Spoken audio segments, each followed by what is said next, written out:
తెలంగాణ రాష్ట్ర మాల సంఘాల JAC greater Hyderabad ఆధ్వర్యంలో కార్యవర్గ సమావేశం నిర్వహించడం జరిగింది.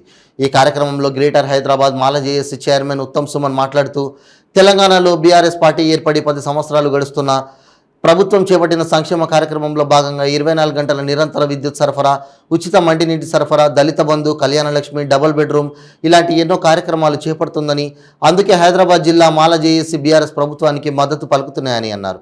ఈ కార్యక్రమంలో చైర్మన్ ఉత్తమ్ సుమన్, బోయమన సత్యనారాయణ, ముప్పిడి బల్వంత్ తదితరులు పాల్గొన్నారు.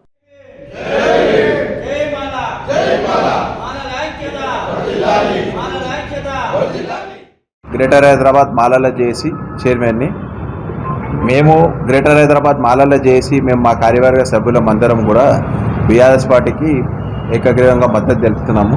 గ్రేటర్ హైదరాబాద్లో ఎంతమంది అయితే మాలలు ఉన్నారో వాళ్ళందరినీ కూడా మేము ఎమ్మెల్యేల దగ్గరికి వెళ్ళి వాళ్ళ తరఫున కూడా మేము ప్రచారం చేసి మేము కూడా గ్రేటర్ హైదరాబాద్లో బీఆర్ఎస్ పార్టీకి బలపరుస్తామని చెప్పి తెలియజేసుకుంటున్నాము. అదేవిధంగా బీఆర్ఎస్ పార్టీ మాకు హామీ ఏమి ఇచ్చిందంటే మేము పెట్టిన డిమాండ్లకు వాళ్ళు కరెక్ట్ పద్ధతిలో మాకు రెస్పాన్స్ అయ్యారు కాబట్టి మేము బీఆర్ఎస్ పార్టీకి మేము మద్దతు తెలుపుతున్నాం. మా బేషరతు మేము పెట్టిన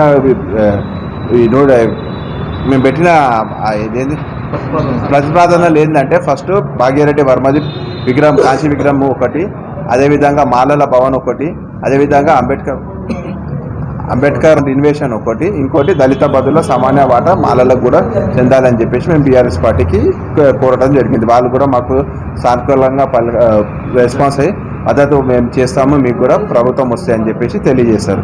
అందుకే మేము అందరం కూడా కూర్చొని మా మాలల గ్రేటర్ హైదరాబాద్ జేఏసీ కూర్చొని, అదేవిధంగా నిన్న కూడా మా తెలంగాణ రాష్ట్ర మాల సంఘాల జేఏసీ కూడా ప్రెస్ మీట్ అయింది. ఈరోజు కూడా మేము గ్రేటర్ హైదరాబాద్ తెలంగాణ మాల సంఘాల జేఏసీ మేము ప్రెస్ మీట్ ఏర్పాటు చేసుకోవడం జరిగింది. ఏర్పాటు చేసి ప్రెస్ మీట్ ద్వారా మేము బీఆర్ఎస్ పార్టీకి మద్దతు తెలుపుతున్నాం. మాకు ప్రభుత్వం వస్తే మాకు ఈ పథకాలని కూడా మాకు హామీ చేస్తుందని చెప్పేసి వాళ్ళ తరఫున మాకు రెస్పాన్స్ వచ్చింది కాబట్టి మేము వాళ్ళకి మద్దతు పలుకుతున్నాం.